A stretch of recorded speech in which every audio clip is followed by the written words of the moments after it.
June is the craziest month in the annual gaming calendar, and this year's Summer Game Fest outdid itself again. Over 18 showcases happened in just the last 2 weeks, and all of them were packed with news, game announcements, trailers, reveals, gameplay demos, and more. It's kind of overwhelming and a lot to take in, but after watching Summer Game Fest, the Sony, Xbox, and Nintendo showcases, Day of the Devs, and the women-led, Gaming Pride, Black Voices, Green Games, and story-rich showcases, I really have a killer list of games to put on your radar. So in this video, I'm going to summarize 20 of the most eye-catching indie reveals of this showcase season, and then run through some of the AA and AAA highlights at the end. There is some really wild stuff in here, from a game in which you play as an entire colony of penguins in Antarctica during World War II, to a tense sci-fi game about piloting drones through the wreckage of humanity looking for signs of life. As always, I want to extend huge thanks to my 190 channel patrons. I'm making a go of YouTubing and game work as a full-time thing this year, and every patron helps me get closer to realizing that dream. We're 10 patrons away from hitting 200, and I'd really like to do that this year. It's patreon.com/gaminginthewild if you'd like to chip in a few bucks a month, support this channel, and basically help crowdfund me making more videos for you all. I'll fill you in on all the amazing perks you can get in the intermission, but for now, let's get on with the video.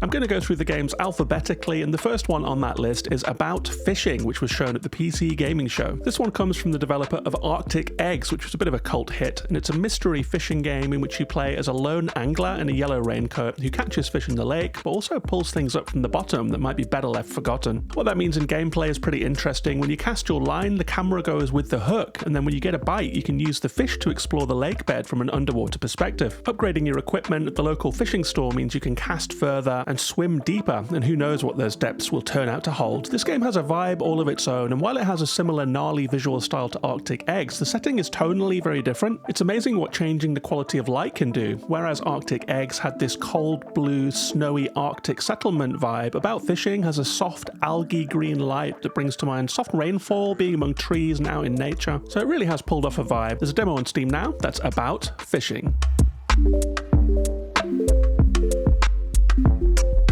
I grew up playing pinball games on the Commodore Amiga, so I have a soft spot for pinball games even now, and I especially like it when pinball gets mixed with other genres, like the pinball Metroidvania Yoku's Island Express. Appulse is a mixture of pinball game and twin-stick shooter that I haven't seen before. You shoot your spacecraft like a pinball, and then maneuver it around the table using a mixture of flippers and jets to get around. There are enemies to take out and bonuses to collect, with pick from 3 power-ups to change how you play, and you can get new weapons and abilities and so forth. It's being published by Raw Fury, which is always a good sign, and this was an easy wish list for me. Best of all, it's coming out this year, so keep watching the skies for Appulse.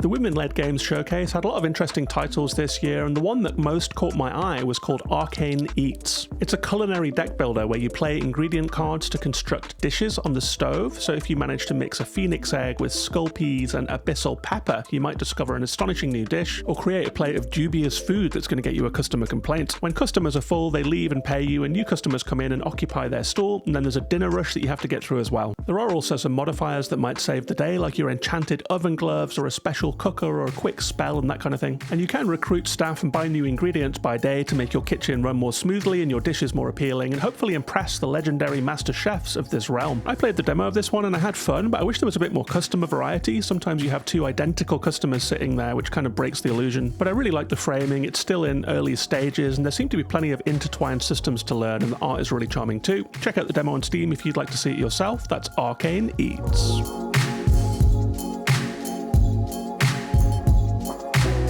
There was a game that jumped out from the pack at the Black Voices showcase too. It was Bathory Heritage of Blood by Mina. It's a gothic retro pixel art action platformer in which you play as an immortal vampire called Ursula Bathory, who I think is based on a real historical figure. It has a combat system in which you spend your own blood to attack and then have to get it back to stay alive. And depending on how that goes, Ursula has different human and vampire forms to get to grips with. There are elemental attacks of blood, bone and fire to master, and while the movement does look a little slow in the trailer, it was the art that really drew me into this one. It's very distinctive, with a really recognizable style and the slender pixel art characters. It's just something about this one. It has a bit of charisma. I would always know that I was looking at this game. That's Bathory Heritage of Blood, coming to Steam in 2027.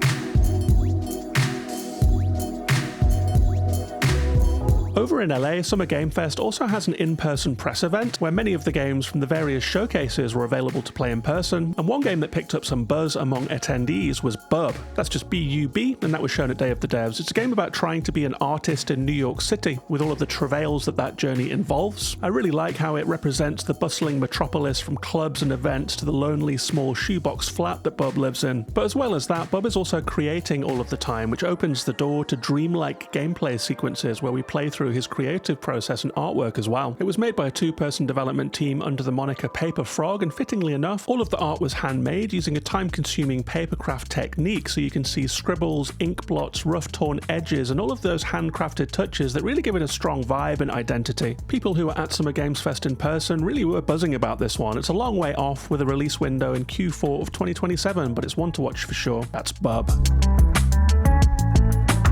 There was also a lot of chat about all of the showcases going on in the Gaming in the Wild Patreon Discord, link on the screen now if you want to support this channel and join in, and one of the games that I saw the most excitement for was Burn 9. It was featured in Fellow Traveller's story-rich showcase, and it's a super original espionage game in which you play as an operator back at base, that is the person behind the scenes who guides the mission. But when your elite team is shot down right at the start of their task, only one survives, and it's your job to help them complete the mission alone as their eye in the sky. It's a bit like if the 007 First Light started on the other side of the radio. You can see topographical maps of the area the spy is in, and you feed them information on enemy positions, resources, and other useful data. You also have to feed information up the command chain to a spy master, admiral, and presidential liaison, bringing an element of internal politics into play as well. It's a super interesting concept that I haven't really seen before, and that made it stand out in the sea of game announcements. The demo is on Steam now if you want to try it out. That's Burn 9.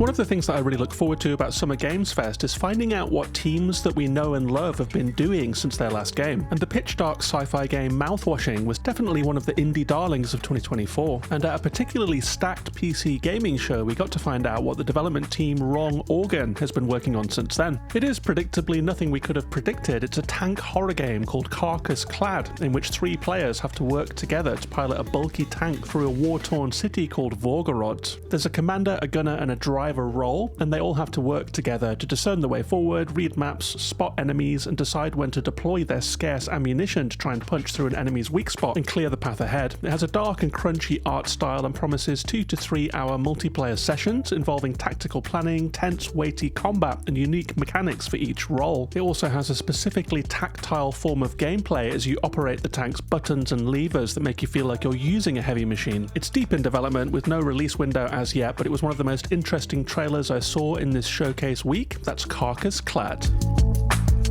I also really like it when games from the way back get unexpected DLC, or even better, an unexpected sequel, and that's exactly what happened with the reveal of Duskers 2.0. It was also in the PC gaming show, which I think might have won Summer Games Fest this year, by the way. And if you don't know Duskers, it's a 2016 game in which you control salvaging drones as they explore a giant derelict spacecraft through architectural maps. You can also hear audio through a crackling mic, giving the feeling of the first 2 Alien movies, and the stakes are high. You need to locate resources to keep the lights on in your base ship, the drones have limited power and lures to draw off threats in the dark, and if you die you lose everything. It has permadeath, so you have to start again in a new procedurally generated world. It was a highly lauded game at the time, winning several Game of the Year awards, and I don't think anyone was expecting a sequel a full decade later, but Duskers 2.0 continues the story and revamps the gameplay with an entirely new interface, new stuff to figure out, and planets to explore rather than spaceships this time it seems. No release date as yet, but this was a really fun reveal. It was a game that I was not expecting at all, and if you're curious about Duskers, the first game is on sale on Steam right now with 50% off. That's Duskers 2.0.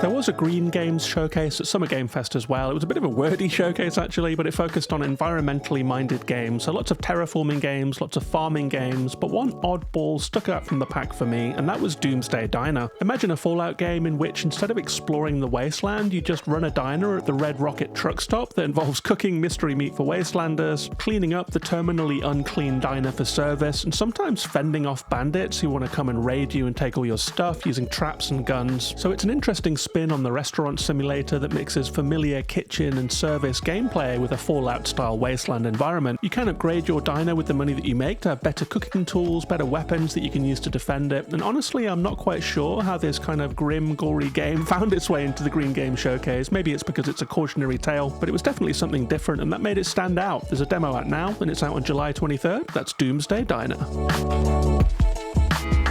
The first game that I'm going to mention from the Future Game Show is called Impermanence, and I think ironically it's the fact that this one had a very slow, lingering, story-focused trailer that made it stand out amongst all of the roguelikes and FPSs and that kind of thing. It's a ghost story game in which a guy breaks into a closed concert hall and he starts turning on the equipment and adding special readouts and dials and stuff. He starts tuning stuff, and finally he starts picking up signals. We see the ghost of a little boy appear, and we realise that this is a father looking for the soul of his dead son. It's a good concept trailer, but it left me wondering what the game itself might be like. I guess it's a story-focused ghost detecting game, which is a pretty interesting concept, a very intriguing one. That's Impermanence.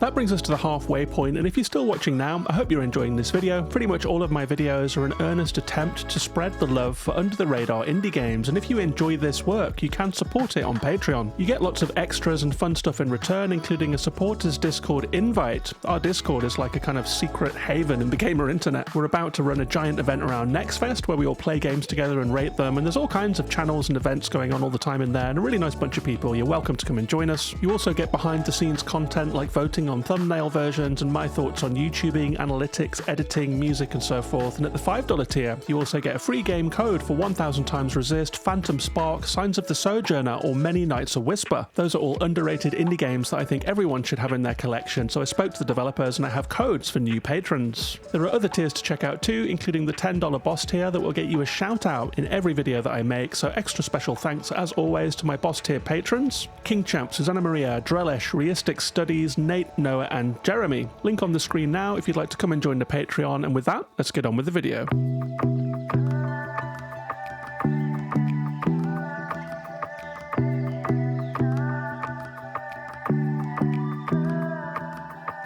I have an admission to make about these next two games. Somewhere in this ocean of game announcements and trailers and release info and stuff, sometimes I get titles a bit confused. I once bought Haiku the Robot thinking that it was Elekhead, which turned out to be a pretty fortuitous mistake actually, because Haiku the Robot is an absolute banger. Check it out if you haven't already. But I made the same mistake with Hawthorn and Hela. I think I had conflated them in my mind and thought they were the same game. But how could I have made such a mistake, I hear you ask? Well, Hawthorn is a mouse game where you control your little anthropomorphic rodent friend and run around a pretty magical sandbox wilderness, either solo or with friends. And Hela is a little mouse game where you control your little anthropomorphic rodent and run around a pretty magical sandbox wilderness, either solo or with friends. But now, having realized that they are in fact two games, I'm still struggling slightly to pull them apart and tell what the defining features of each one is. So I wonder if these two teams are talking to each other at all. It's pretty fascinating that two such closely comparable games should be in development at the same time and showing at the same Summer Games Fest, no less. Hela is planned for 2026 release, and Hawthorn has no release date as yet, but it does have a proof of concept demo on Steam now. But I guess the good news is we're getting not just one magical mouse game, but two. That's Hawthorn and Hela.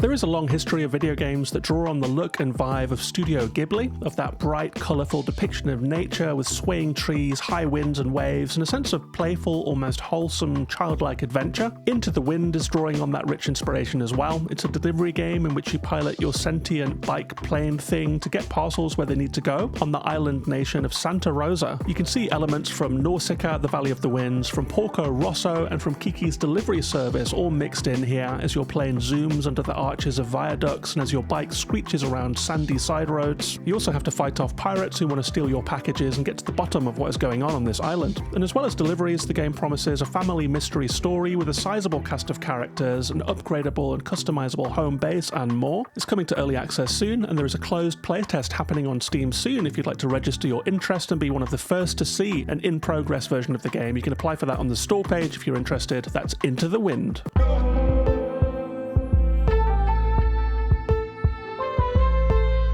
I I was going to call this next game the first eco-terrorism simulator that I've seen, but then I remembered that we've been doing eco-terrorism in games all the way since Final Fantasy VII, but unlike Final Fantasy VII, we're not blowing up harmful power stations in Ithaca. This game was revealed amongst a fairly low-key selection at this year's Day of the Devs. It's a road trip game in which we play a reporter who has become embroiled in a plot to kidnap a CEO. What ensues is a very interesting branching paths narrative RPG in which you have to weigh your morals against the greater good and decide what to do as the story hurtles towards one of many conclusions. I think there's a lot going on here. I mean, I love a road trip game for a start, and this game promises diverging, branching narrative paths and multiple endings with 7 final destinations. It has a wide range of characters, clues to discover, locations and stops to make along the way on your trip, and there are skill checks that might change the story in ways you don't expect at any moment. The game uses procedurally generated landscapes to capture the feeling of being out on the road in a big world, and that makes me really excited for this one. It seems like it wants to examine ideas around personal responsibility in the midst of industrially powered climate breakdown, and something tells me it's going to do it in a more nuanced way than Cloud and Barra ever quite managed to pull off in FF7. There's a closed playtest coming up and you can register for that on Steam now. That's Ithaca.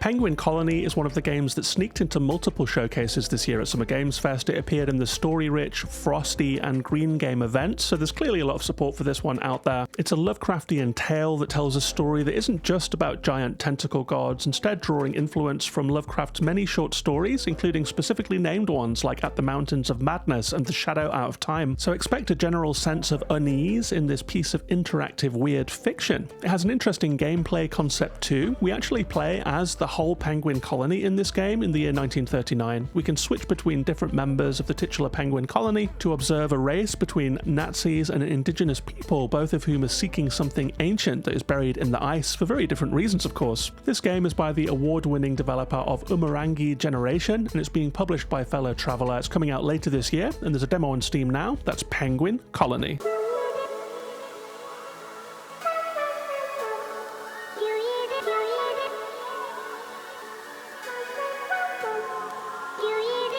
I wasn't going to mention Prove You're Human in this video because it was announced months ago at the AAA showcase, but it felt like a big omission and it was present at Summer Games Fest. It's the second game from Sunset Visitor, who made my 2024 Game of the Year, 1000 Times Resist, and it's a game in which you converse with a creepy giant AI who thinks they are human and has become convinced that they have a body out there that they have to find and inhabit, and you're an investigator who has been sent in to talk to them and to disabuse them of this notion. The game uses capture sliding puzzle mechanics. We've all played captures that asked us to prove we're human when online, and it seems like a mixture of speculative science fiction and internet aesthetics in the AI age. It's a very unique and compelling package, and it has vibes for miles. I can't wait to see where this story goes as well, because one thing Sunset Visitor has taught us is that they're really not afraid to drive a story completely off the rails. That's Prove You're Human. Watch out for this one for sure.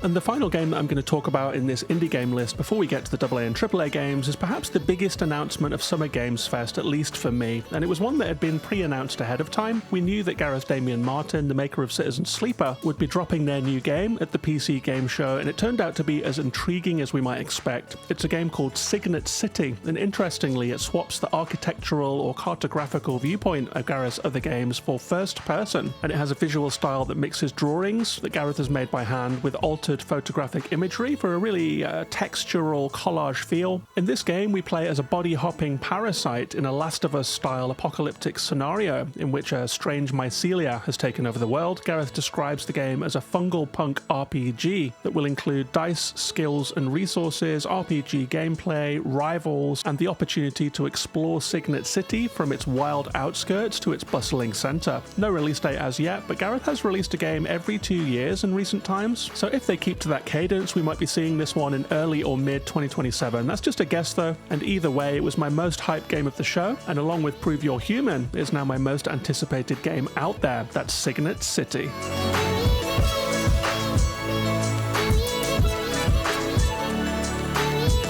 this being Summer Games Fest, there were of course a lot of AA and AAA reveals and trailers as well. I'm going to whip through a few of them here. The single most exciting AAA game on show for me was Gen Atlas, formerly known as Project Robot. It's the newest game from Fumito Ueda, the maker of Ico, Shadow of the Colossus, and The Last Guardian. It's his first science fiction game, and it takes place on a desolate planet littered with the remains of giant robots. The trailer shows a human protagonist reassembling one of them piece by piece, and then he can then climb up it and move it around and guide it to some degree. There was a lot of on-foot exploration as well as climbing up the robot, with a typically melancholic, forlorn feel to the world itself. And whatever the final game turns out to be, it's very exciting that we're getting another Ueda game. He really is a one-off visionary developer, and hopefully this game, which has been in development for 5 years already, won't stretch to the 10-year span that The Last Guardian took to make. It's being bankrolled by Epic Games, the makers of Unreal Engine and the owners of Fortnite, so let's wait and see. That's Gen Atlas.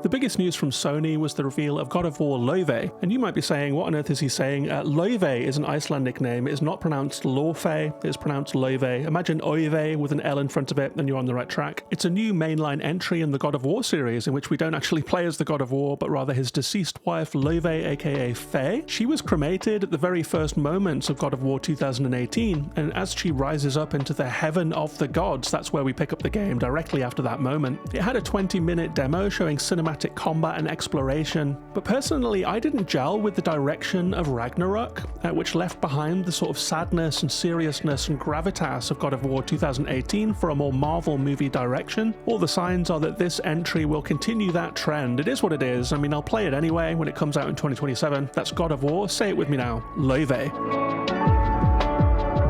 The big event at the Nintendo showcase was the announcement of the long-rumoured Ocarina of Time remake with a short, somewhat frustrating teaser trailer. There's not much to say about this one other than that it's happening. It looks like they're going for a semi-realistic art style that we haven't seen before, but we don't even know if that one shot of Link was CG or if it will be representative of the look of the full game. This one's coming in 2026, which makes the stinginess of the trailer even more confusing. I mean, one shot of Kakariko Village or Hyrule would have made all of the difference here, but hey, at least it's happening. The Ocarina of Time remake is happening, and maybe it will be a holiday game in 2026. That's the Ocarina of Time remake.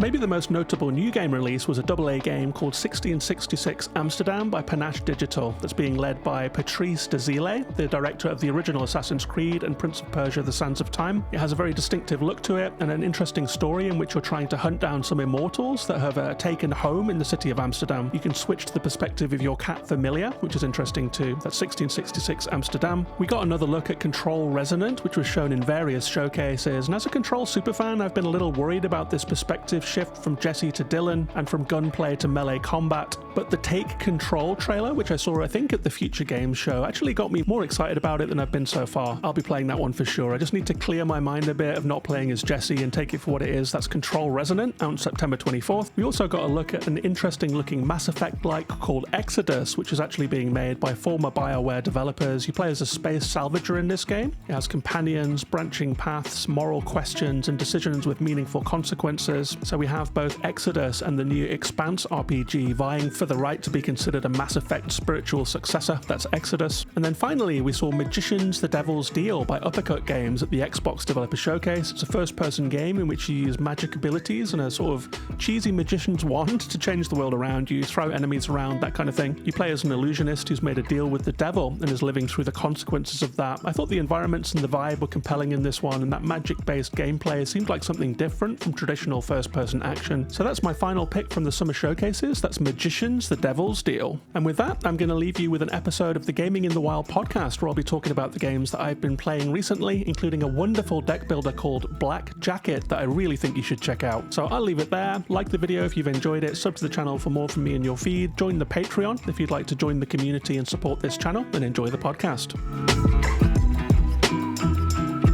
So first of all, I want to revisit Mina the Hollower. It's been a couple of weeks since the last podcast, and I did cover it last time. I had played 5 hours at the time, and it was, broadly positive. I think I was doubting that I would see it through. I had questions about early difficulty and balancing, But I was broadly enjoying the game, and it's been a journey since then. You know, in the week after that podcast, I played a lot of Mina the Hollower. It's at 15 hours now.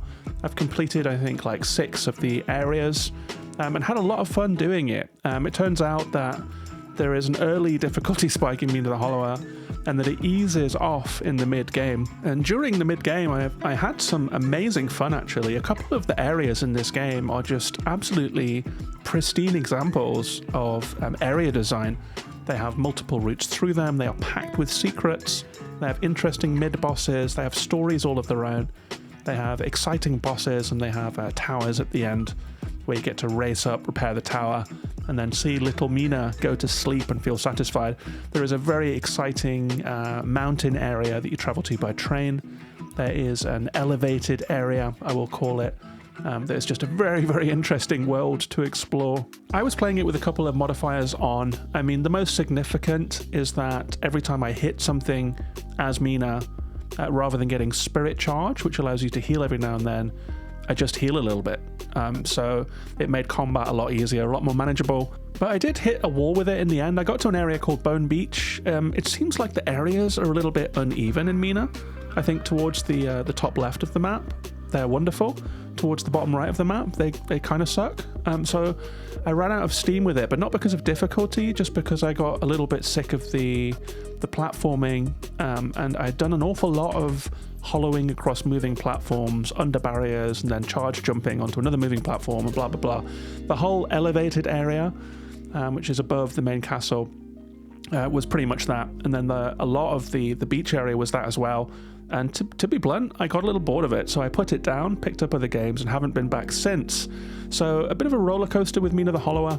I think that when it's at its best, it's about as good as top-down Zelda-like games get, although there was a bit of a fraught debate in the Discord about whether it's a Zelda game, whether it's a Souls-like, whether it's a Castlevania-like, Metroidvania-like. I still say it has the soul of a Zelda game with some Dark Souls and Castlevania bits on it.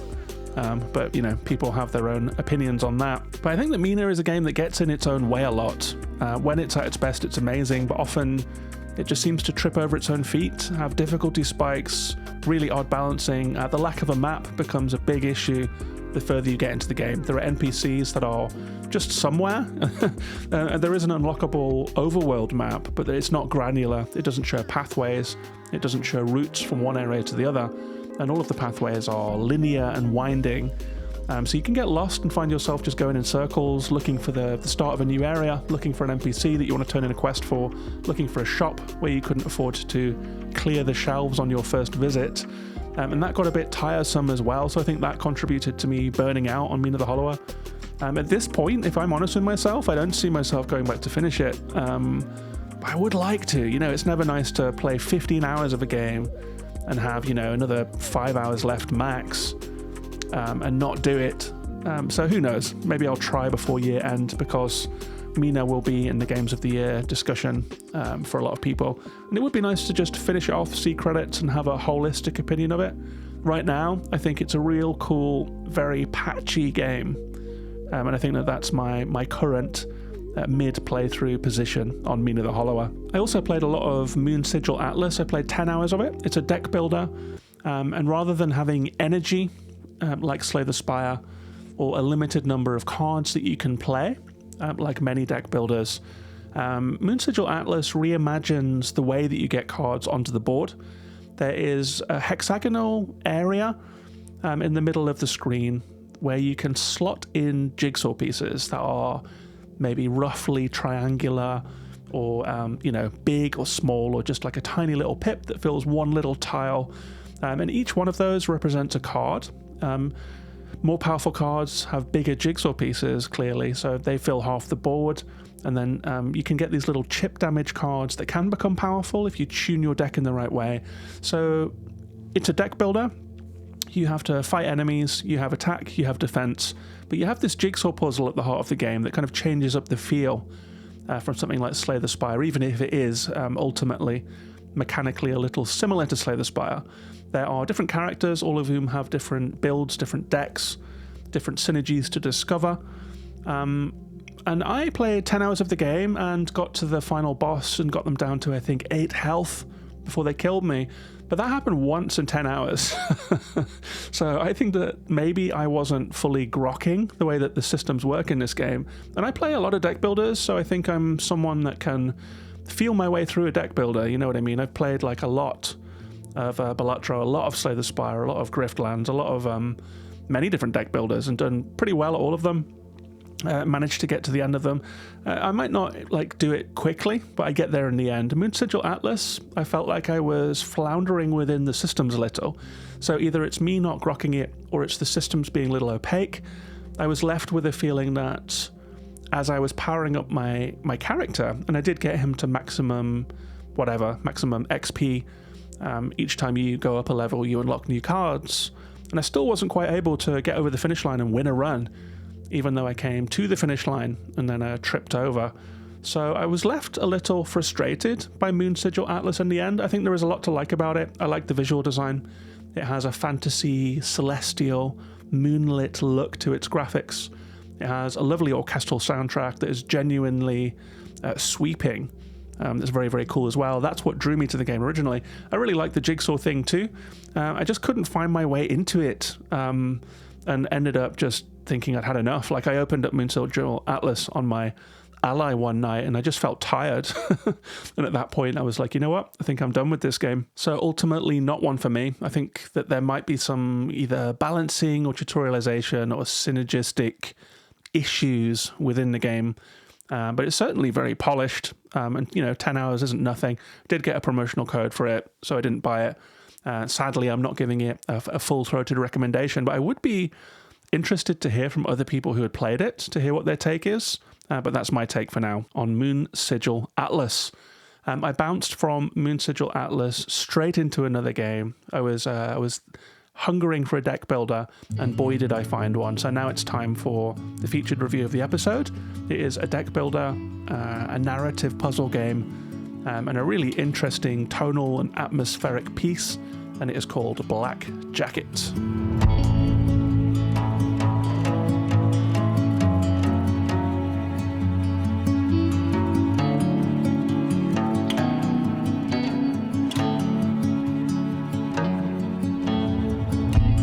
So Black Jacket is by a developer called Mipumi Games. It is published by Skystone. It is a card game. It's on Game Pass. It has a Metacritic 80 with a fairly tight range of scores from 7 to 9. No one thinks this is a bad game. No one gave it a 10 out of 10.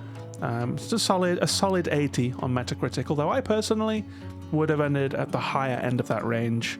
Personally, I played it on my ROG Ally handheld using PC Game Pass, which I got a 2-year press pass for, so I'm still on Game Pass, unlike a lot of people, because of the boycott that's going on. But yeah, I played this game on my Ally. It played very well handheld. It is very well optimized for controller. It is out on all platforms, including PlayStation, Steam, and Switch. It was cozy on handheld. It's not like a graphical showpiece, although what's there is very nice, so I think handheld is the way to play if you can. It's a card game based on blackjack, and it's set in hell, in the afterlife, in Hades, in an underworld of some kind. We kind of come to as a protagonist unknown even to themselves initially. We're looking down at the table. It has an interesting camera perspective. It's like an overhead card table camera. So we can see the hands of our opponents, but that's all we see. We're looking down at the table and we play cards. The game is roughly based on blackjack in that you have to get as close to 21 as you can with your hand. Go over and you'll bust, which leaves you at a quandary if you're on like 17, for example. Anything over a 5 will bust you, but 17 is also very beatable, and therein lies the chance and the thrill and the challenge, the risk and rewards. But it's not just blackjack. This is also a game about cheating and tilting the odds in your favor, and there are many, many ways to do so. It starts off small, like being able to mark a card so you know when it's coming, then to sleeve a card to use later, and then later you can sleeve more than one card, which is very helpful in making a winning play. You can mess with your opponent's cards as the game progresses by removing them or changing their values. You can force the opposition player to raise the stakes, or to retire a card, or to miss a turn. And eventually there's just a lot of crazy ways to cheat in this game. As you progress, you unlock more stuff, you unlock more decks. You can raise and lower the cards in your opponent's hands almost at will. You can put cards of yours next to each other if you get lucky, and how like you have to do a lot of mental arithmetic to try and figure out, okay, well, if this reduces my ace by 5 and this one increases my 6 by 7, then how close am I to 21? So there's a lot of that going on.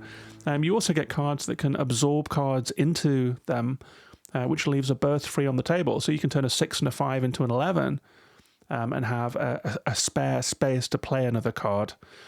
This creates super cards, but then super cards are open to the enemy playing a card that removes the highest value card from the table, that's destroying your hand. So a lot of fencing in the game. It also has royal cards that have very special abilities, and you can unlock various royal decks that have interesting stuff going on that I'm not going to spoil. You can awaken cards between rounds in the store to grant them powerful effects like breaking or burning the card opposite, and that kind of thing. And there are even nuclear option unlocks like clearing the table completely and making everyone start again. If the deck is exhausted, it just gets shuffled and replaced. So a hand can go on for a long time, depending on your build, basically. So it's a game that's based on blackjack, but it's a very creative, stylized, heightened version of blackjack. You could say that it's only the same as blackjack in the sense that Balatro is based on poker. And evoking Balatro brings me to another important point about this game. This game is unlike Balatro in some very key ways. This is not a forever game. It does have 8 decks to unlock, all of which have their own skills going on, and they have difficulty levels as well. So theoretically, you could play for a long time. But mechanically, I would say it held my interest for the 15 hours that it took to see credits, but I'm not sure that I'm going to be playing it for any more than that. This is not a bad thing, you know, like I've talked before about games like Slots and Daggers, which is a fruit machine roguelike that's done in 10 hours. This was reported as a bad thing in some reviews and some Steam reviews, and I was like, no, thank God. It was like, I got in, I solved the puzzle, I saw what I needed to see, and I got out. This game respected my time, and Black Jacket is a game that respected my time. And I think that's because each deck and each boss is more like a puzzle to be solved, and once you've solved it and figured it out, that's that. You can execute the hands that you've learned, you can put together the synergies that you know will work, and you can beat bosses at their own game. And once you've done that, you've kind of done it. In fact, the rewards that you get for beating certain bosses are story-driven rather than mechanically driven. And in that sense, there is more to this game than meets the eye. It is not just a deck builder. Maybe not even a deck builder at its heart. You know, I've said this before, I'm getting deja vu. I've said this about Inscription. I've said that it's a narrative puzzle game disguised as a deck builder, or a narrative game that uses deck builder aesthetics and mechanics. And depending on how you come down ultimately on Black Jacket, I would be interested to hear if people think this is primarily a game that is about cards, or primarily a game that is about story.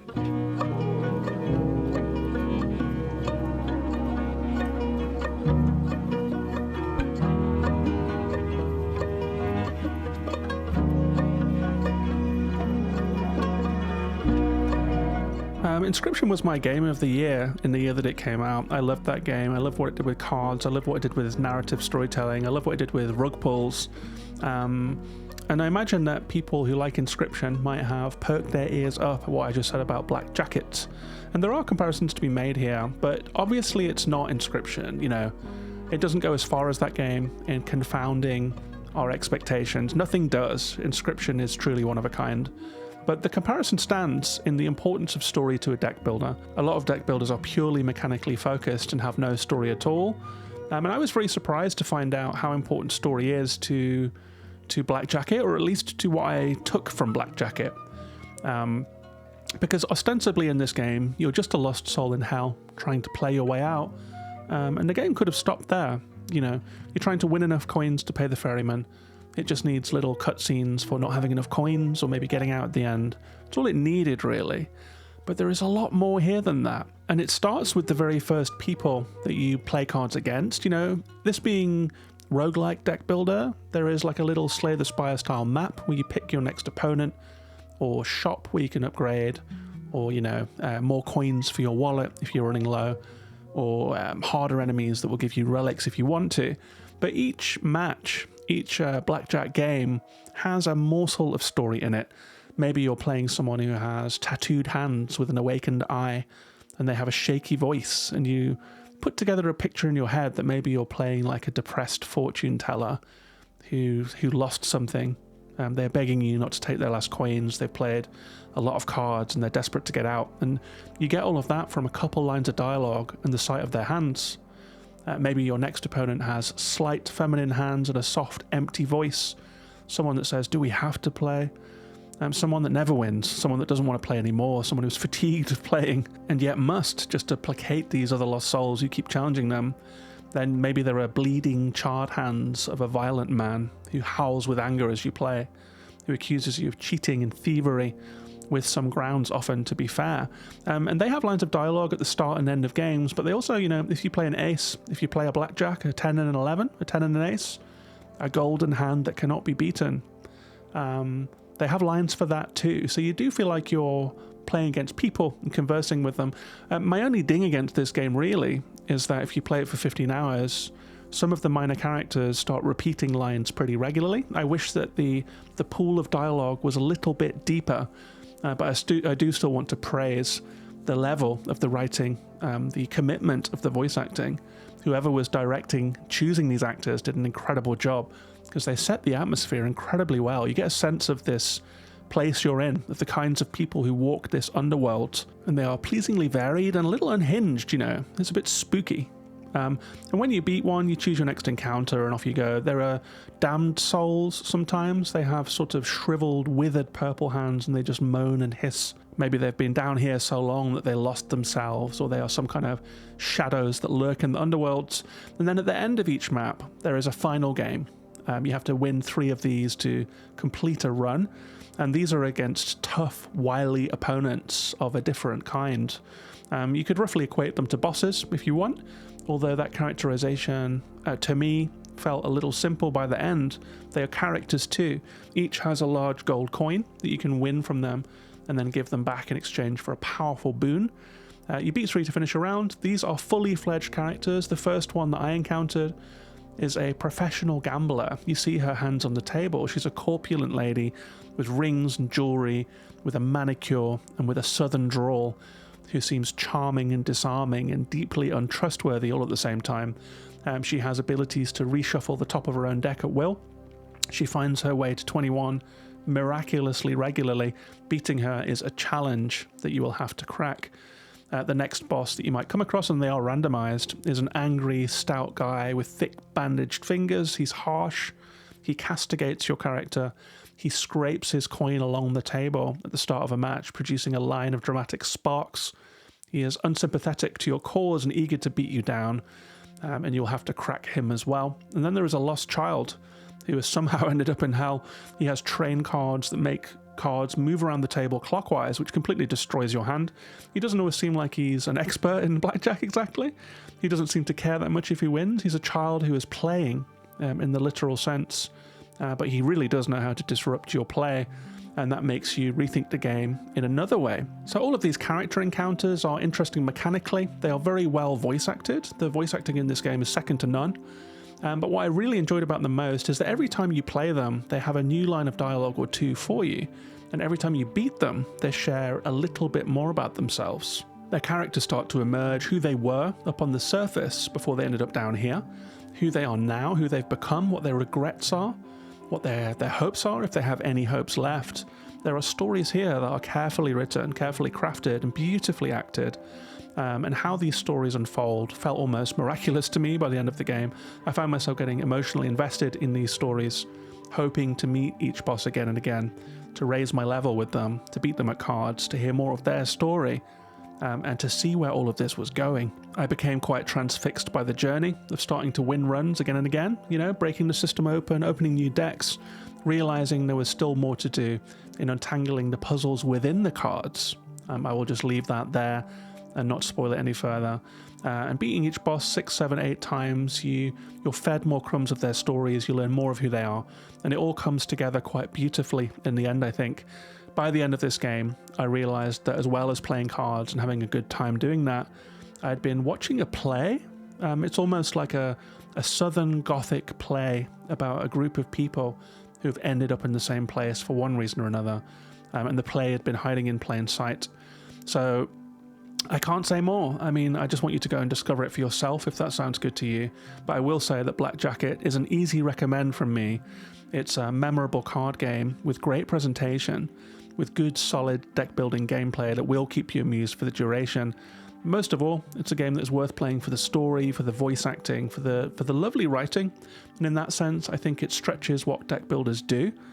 It's a worthy addition to the big books of how games can be used to tell stories. And it's one of my favourite games that I've played this year for sure. That is Black Jackets.